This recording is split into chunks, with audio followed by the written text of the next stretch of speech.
Hello everyone, Hindi online classes में आप सबका स्वागत है। आज मैं हिंदी काव्य के अंतर्गत कवयित्री ललद की प्रमाणिक रचना वाक पढ़ाने चल रही हूँ, जो आपके काव्य खंड लेसन 2 के अंतर्गत निहित है। कवयित्री ललद के जीवन का कोई प्रमाणिक तथ्य नहीं मिला है। प्रमाणिक तथ्यों के आधार पर ही इनका जन्म 1320 ईस्वी के लगभग कश्मीर में स्थित पंपोर के सिंहपुरा गांव में माना जाता है। ललद के काव्य शैली को वाक कहा जाता है।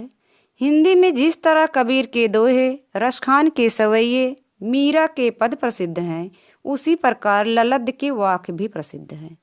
वाक कश्मीरी भाषा में लिखी गई रचना है, जिसको हिंदी में रूपांतरित किया गया है। कवयित्री ललद को ललेश्वरी, लला इत्यादि नामों से भी जाना जाता है। एक कश्मीरी भाषा की कवयित्री हैं। इनका देहांत सन 1391 ईस्वी के आसपास माना जाता है। कवयित्री ललद के जीवन से परिचित कराने के बाद अब मैं ले चलती हूँ आपको अपने टॉपिक की तरफ। आज आपका टॉपिक है वाक, यानी कवयित्री ललद के वाक के दोहे। जिन दोहे में कवयित्री ललद परमात्मा से मिलने की पीड़ा को व्यक्त किया है।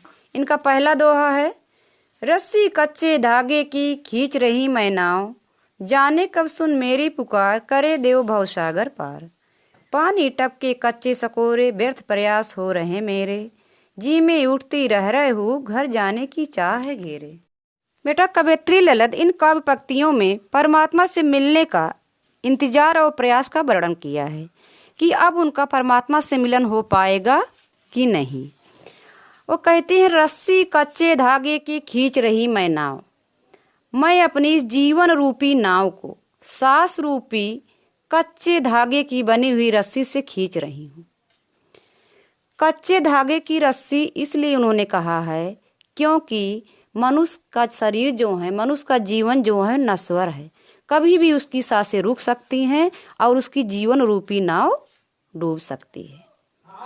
आगे कहते हैं कि जाने कब सुन मेरी पुकार, करे देव भवसागर पार।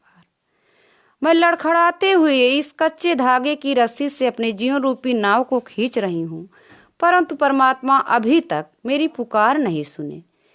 पता नहीं प्रभु कब मेरी पुकार को सुनेंगे और मुझे इस भवसागर से यानी मृत्युलोक से पार उतारेंगे।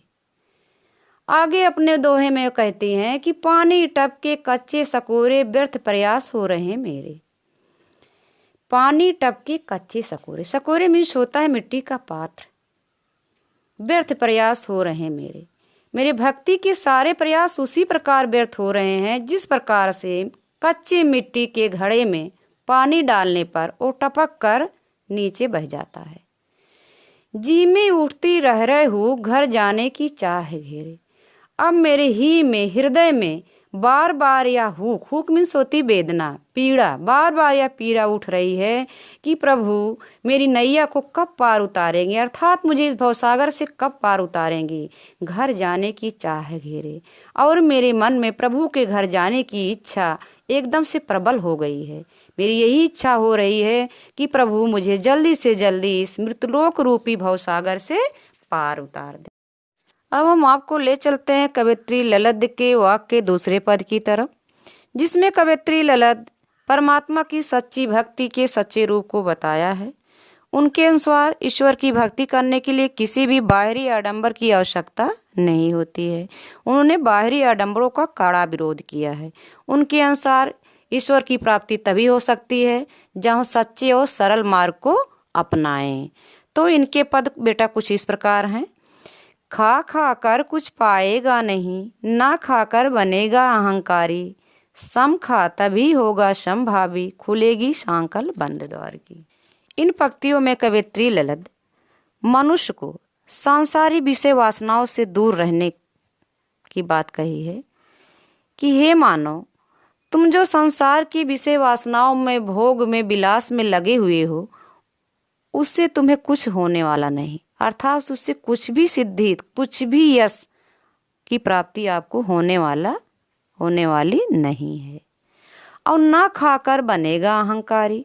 अगर तुम ये सोचो कि मैं बिल्कुल अपने इस संसार के जो कर्तव्य हैं, संसार के जो भोग उनको एकदम से त्याग ही दें, तब भी तुम्हारे अंदर अहंकार आ जाएगा।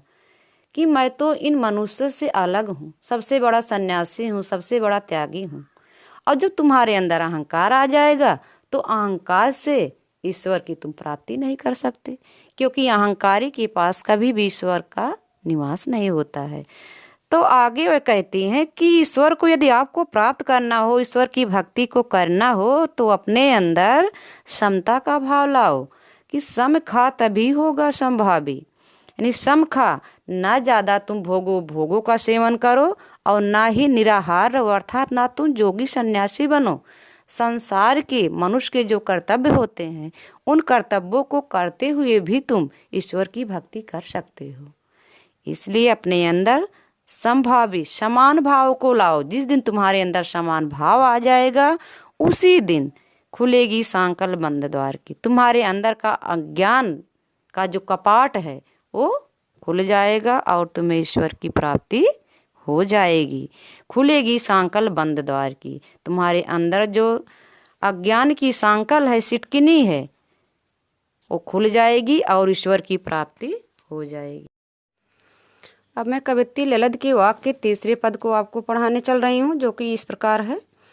आई सीधी राह से गई न सीधी राह, सुषुम सेत पर खड़ी थी बीत गए दिन आह। जेब टटोली कौड़ी न पाई, मांझी को दूं क्या उतराई। बेटा मांझी मीन्स होता है मल्लाह। मल्लाह क्या करता है? नाव को चलाता है। और यहाँ किस नाव की बात हो रही है? जीवन रूपी नाव की बात हो रही है। नाव चलती कहाँ है? सागर में। सागर कौन सा है? भव सागर है। यानी मृत्युलोक का जो सागर है इसी को भव सागर कहा गया है। इस काव्य पंक्तियों में कवियत्री ललित अपने मन के कष्ट को, अपने मन के पश्चाताप को व्यक्त किया है। वह कहती हैं कि मैं अपनी आत्मा को परमात्मा से मिलाने के लिए समान भक्ति मार्ग नहीं अपनाया। आई तो थी मैं सीधी राह से समान भक्ति करने, सीधा जीवन जीने, परंतु मैं गई न सीधी राह, रास्ता भटक गई। अहंकार के चक्कर में मैं रास्ता भटक गई और मैं सुषुम्ना नाड़ी कुंडली को सिद्ध करके ईश्वर को प्राप्त करना चाहा। अर्थात अपनी हठ योग साधना के बल पर ईश्वर को प्राप्त करना चाहा और उसी सुषुम सेतु पर, मतलब हठ योग का जो सेतु था, जो बंधन था, जो पुल था, उसी पर मैं खड़ी रही, आगे बढ़ ही ना सकी। अर्थात मैं समान भक्ति ना कर सकी। वह कहती हैं कि सुषुम सेतु पर खड़ी थी बीत गया दिन आह। मैं इसी हठ योग साधना के चक्कर में उसी सेतु पर, उसी पुल पर पूरे जीवन खड़ी रही और मेरे जीवन का सारा अच्छा समय बीत गया। आह, अंत में जब मैं जेब टटोली तो कौड़ी न पाई। अंत में जब मैं अपने जीवन का लेखा जोखा किया तो मेरे पास तो फूटी कौड़ी भी ना थी। माझी को क्या दूं उतराई। और अपनी मैं इस जीवन संध्या पर, जीवन की समाप्ति पर, इस भवसागर से पार उतरने के लिए माझी रूपी प्रभु को उतराई के रूप में क्या दूं, मेरी समझ में ही नहीं आता। वह पश्चाताप करती हुई कहती हैं कि मैं इस मृत्युलोक में तो सीधे राह पर चलकर भक्ति करने के लिए आई थी, ईश्वर का भजन करने के लिए आई थी, परंतु मैं अहंकार के चक्कर में भटक गई और सीधी राह पर नहीं चल पाई। अर्थात सरल रूप से ईश्वर की भक्ति ना कर सकी और उसी अहंकार के हठयोग के पुल पर पूरे जीवन खड़ी रही और अंत में मेरे हिस्से में पश्चाताप के अलावा कुछ भी नहीं आया। और लास्ट में जब मैंने अपने जीवन की पूर्णाहुति पर, जीवन की समाप्ति पर उस मृत्युलोक से, इस मृत्युलोक से पार उतरने के लिए सोचा तो मेरे पास कुछ था ही नहीं जो अपने उस प्रभु को सौंपूं और जिसके बदले मुझे इस मृत्युलोक से, भवसागर से पार उतारे। शिव संप्रदाय की उपासक कवियत्री ललित के वाक्य का चौथा पद अब आपको हम पढ़ाने चल रहे हैं। अपने इस चौथे पद में कवियत्री ललित ने मानव को हिंदू मुसलमान में भेद न करने की बात कही है। वो कहती हैं, जल थल में बसता है शिव ही, भेद न कर क्या हिंदू मुसलमान, ज्ञानी है तो स्वयं को जान, यही है साहिब से पहचान। कहती है, हे मानो, अगर तुम्हें शिव चाहिए, कल्याण चाहिए अर्थात प्रभु चाहिए, तो तुम इन जातिवाद, संप्रदायवाद, धर्मादि के चक्कर में ना पड़, क्योंकि कण कण में परमात्मा का निवास है। कौन हिंदू है, कौन मुसलमान है, कौन सिख है, कौन ईसाई है, इन सब का चक्कर छोड़, क्योंकि हर आत्मा परमात्मा का ही रूप है। अगर तुम्हें परमात्मा को पहचानना है तो सबसे पहले अपनी आत्मा को जान। वो कहते हैं कि ज्ञानी है तो स्वयं को जान, यही है साहिब से पहचान। अगर तुम ज्ञानी है, विद्वान है, तो अपने आप को पहचान, अपने आप को जानो। जिस दिन तुम अपनी आत्मा को पहचान गया, उसी दिन तेरी साहब से पहचान हो जाएगी, अर्थात भगवान से तुम मिल जाएगा। क्योंकि हर कण में किसी न किसी रूप में ईश्वर का निवास रहता है। और अगर तुम इन जातिवाद के चक्कर में ऐसे भटकता रहा तो तुम्हें कुछ भी हासिल होने वाला नहीं है। केवल तुम ऐसे अंधी दौड़ में दौड़ता जाएगा। जैसे कि कस्तूरी मृग जो होता है, सुगंध उसके नाक से ही आती है, लेकिन उस महक को खोजने के लिए अज्ञानता बस वो आगे दौड़ता जाता और रेगिस्तान के जंगल में भटक कर अपने जीवन को समाप्त कर देता है। कस्तूरी कुंडल बसे मृग ढूढ़े बन माए, तैसे घट घट राम है दुनिया देखे नाए। प्रभु तो हमारे आत्मा में ही है, हमारे अंदर ही है।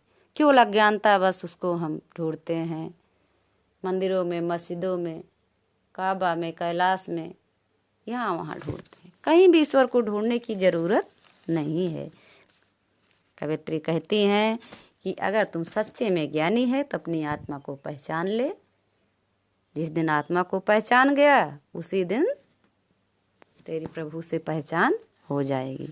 और अगर तुम हिंदू मुसलमान के चक्कर में ऐसे भटकता रहा तो तेरे जीवन के अच्छे दिन, जीवन की सारे जो दिन हैं सब खत्म हो जाएंगे। और अंत में जीवन की संध्या पर केवल तुम्हारे हाथ में पछतावा ही आएगा, और पछताने पर फिर कुछ हासिल नहीं होता है। जैसे कि एक कहावत भी कही गई है कि अब पछताने होत का जब चिड़िया चुग गई खेत। इसलिए समय रहते तुम अपने आप को पहचान ले। कवित्री ललित के वाक्य का चौथा पद यहीं पूरा हुआ।